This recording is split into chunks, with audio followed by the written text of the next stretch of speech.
नमस्कार, बिहार मिथिला न्यूज़ में आपका स्वागत है। मैं मनोज। दरभंगा से बड़ी बुरी खबर कह सकते हैं। इतनी बड़ी नृशंस हत्या हमने तो नहीं देखा और ना ही सुना, शायद एकाध हो चुका हो। लेकिन मुकेश सहनी जो कि वीआईपी सुप्रीमो हैं, जब उनके पिता घनश्यामपुर थाना क्षेत्र में उनके निजी आवास में रहते थे, जीतन सहनी, सुबह प्रत्येक दिन वो फूल के लिए निकलते थे और मॉर्निंग वॉकिंग करते थे। आज सुबह जब नहीं निकले तो स्थानीय लोगों को चिंता होगी, क्योंकि डेली रूटीन उनका था। उन लोगों ने जैसे घर में झांक के देखा तो देख कर ही दंग रह गए, क्योंकि उनका शव छत विछत स्थिति में पड़ा हुआ था। स्थानीय थाना को बुलाया गया। घनश्यामपुर थाना वहाँ पहुँचकर एफएसएल को सूचना दी गई। फिर सारे बड़े पुलिस पदाधिकारी वहाँ पहुँच गए, डीएसपी पहुँच गए। इसके अलावा बता दें, सवर्णा सिंह के साथ सभी नेता वहाँ पहुँचे और उस मामले वहाँ निरीक्षण के लिए सभी एफएसएल टीम लगी। इसके पीछे की क्या क्या हानि है, अभी तक इस बात की जानकारी पुलिस को भी नहीं, या पुलिस को है तो वो अभी उस पर समीक्षा कर रही है कि वो घटना सही है या गलत। कुछ लोग कह रहे हैं चोरी के इरादे से घुसे कुछ लोगों ने, जब उन्हें देखा, उनको रोकने की कोशिश की गई तो उनसे हत्या कर दी गई। तो इस तरह की कई बातें भी आ रही हैं। इस बात की तहकीकात पुलिस कर रही है। मुकेश सहनी के निजी आवास पर हुई हत्या के बाद सारे लगभग दरभंगा के सभी विधायक पहुंचे हैं। बता दें हम कि जो सवर्णा सिंह पहले से ही मौजूद थी सुबह से ही। इसके अलावा बता दें मदन सहनी पहुंचे हैं, अजय चौधरी पहुंचे हैं, ललित यादव पहुंचे हैं, और आपको कई ऐसे नेता हैं जो वहाँ पर, अर्जुन सहनी पहुँचे हैं। तो कई ऐसे नेता हैं उस क्षेत्र के जो वहाँ पहुँचे हुए हैं। मुकेश सहनी आज सुबह जब भी मुंबई से पहुँचे पटना एयरपोर्ट पर, तो मीडिया ने उनसे सवाल पूछा कि आखिर इस तरह घटना की जानकारी है। उन्होंने कहा कि मीडिया के माध्यम से उन्हें जानकारी मिली है। उन्होंने मुख्यमंत्री से लेकर के जो उप मुख्यमंत्री हैं, भाजपा नेता, सभी से उन्होंने वार्ता की और इस घटना के तह तक जाकर के अपराधियों की गिरफ्तारी की बात की। सभी एक तरफ से मान रहे हैं। डीआईजी भी इस मामले को खुद निगरानी कर रहे हैं, निरीक्षण कर रहे हैं और 1-to-1 अप्रोच कर रहे हैं। अभी तक इस बात की सूचना नहीं है। अभी दाह संस्कार होने हैं, यानी हम बता दें, हम आपको अभी बात कर रहे हैं 8:30 बज रहे हैं, 9 बज रहे हैं, लेकिन अभी तक मुकेश सहनी नहीं पहुँचे। लेकिन कुछ ही देर में मुकेश सहनी 9 बजे तक उम्मीद है कि मुकेश सहनी पहुँच जाएंगे। उसके बाद उनके छोटे भाई संतोष सहनी दाह संस्कार करेंगे। वहाँ पर सभी लोग मौजूद हैं, सारी तैयारियां पूरी हो गई है। हम आपको दिखाएंगे अपडेट, देखते रहिए बिहार मिथिला न्यूज़।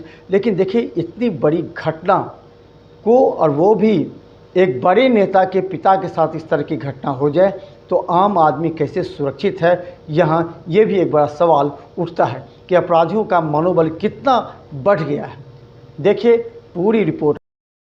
मुझे थोड़ा आगे आ जाइए सर, थोड़ा आगे, थोड़ा आगे। बाहर था, मैं भी जस्ट पहुंचा हूं और मुझे मीडिया के माध्यम से गांव से जानकारी प्राप्त हुआ है। माननीय मुख्यमंत्री नीतीश कुमार जी से भी बातचीत हुई है, गृह मंत्री श्री अमित शाह जी से भी बातचीत हुई है और आदरणीय लालू प्रसाद यादव जी से भी बातचीत हुई है। तमाम हमारे जितने भी शुभचिंतक हैं, राज्य के लीडर और देश के नेता, सभी लोगों से बातचीत हुई है और सभी लोगों ने आश्वस्त किए हैं कि जो दोषी है उनको बख्शा नहीं जाएगा। मेरा तो राज्य सरकार, माननीय मुख्यमंत्री जी से आग्रह है कि इस पे खुद ही संज्ञान लेते हुए जो दोषी है उसको सजा दी जाए। अभी तो मैं खुद अभी जा रहा हूँ और सामने वहाँ जाने के बाद देखता हूँ कैसे क्या है। जी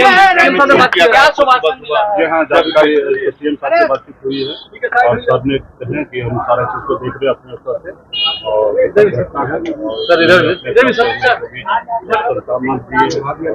टारगेट जी भी फोन किए थे, लालू जी भी फोन किए, तमाम जितने भी हमारे देश के राज्य के नेता है सभी फोन करे। सभी लोगों ने कहा हम आपके साथ हैं और इस घटना पर नजर बनाए रखते हैं और इस पर उचित कार्रवाई कभी की जाएगी। सुबह जानकारी मिली है कि माननीय पूर्व मंत्री मुकेश सहनी जी के पिताजी जीवत सहनी जी, जीतन सहनी जी की जो है वो हत्या की गई है। घटनास्थल का मुआयना किया गया है, देखा गया है। उसमें प्राइमा फेसिया जो दिखता है उसमें लगता है कि कोई चोरी के नियत से आया है घर में और उसमें ऑब्स्टेन किया गया है इनके द्वारा। उसमें जो है वो गंभीर रूप से घायल करते हुए इनकी हत्या। सुबह सूचना मिला कि माननीय पूर्व मंत्री मुकेश सहनी जी का जो पिताजी हैं उनका हत्या कर दिया गया और तत्काल थानाध्यक्ष बिरोल और अनुमंडल पुलिस पदाधिकारी बिरोल घटनास्थल निरीक्षण किए, हमको सूचना दी, फिर हम भी घटनास्थल पर निरीक्षण कर लिए और एसपी रूरल घटनास्थल निरीक्षण कर लिए और अभी एक SIT गठन कर दिया गया। एसपी रूरल काम्या मिश्रा जी उनके नेतृत्व में एक SIT का गठन किया है और FSL की भी टीम आ गई है, अभी घटनास्थल में सबूत इकट्ठा कर रही है और हमारा जो टेक्निकल सेल होता है, जो मोबाइल एनालिसिस हम लोग करते हैं, वो भी टीम आ चुकी है, वो भी काम स्टार्ट कर लिया है और डॉग स्क्वाड को बुलाया गया है, तो अभी वो भी रास्ते में आ रहा है। और जो हमारा सारा जो टीम है, जो FSL टीम, टेक्निकल टीम और डॉग स्क्वाड का टीम और जो हमारा स्पेशल इन्वेस्टिगेशन टीम, सब लोग हम लोग लगे हुए हैं और इसको त्वरित गति से काम करते हैं, हम लोग उद्भेदन कर लेंगे। हत्या चाकू के द्वारा वार करके किया गया है और अभी हम लोग अज्ञात के ऊपर काम कर रहे हैं क्योंकि अभी अननोन है और हम लोग अगल बगल CCTV फुटेज खंगाल रहे हैं, टीम लगी हुई है और जो प्रथम दृष्टया जो लग रहा है कि बाकी एक बक्सा बाहर में दिखा है कि जो घर के बाहर एक बक्सा जो अंदर का था उसको बाहर फेंका गया है जो पानी में, उसको भी हम लोग कलेक्ट कर रहे हैं और वहाँ भी कुछ सबूत अगर देख रहे हैं कि बाहर भी कुछ ऐसा सबूत मिल रहा है कि नहीं मिल रहा है, तो हम लोग सारे एंगल पे भी काम कर रहे हैं। ऐसा एक एंगल नहीं छूटेगा, सब एंगल पे काम करेंगे ताकि कुछ क्लू मिले कि हम लोग उसको जल्दी से जल्दी उद्भेदन करें। अभी हम लोग का अनुसंधान जारी है और जैसे आपको अनुसंधान में जो तत्व आएगा तो हम अपडेट करेंगे आपको। पीछे हम लोग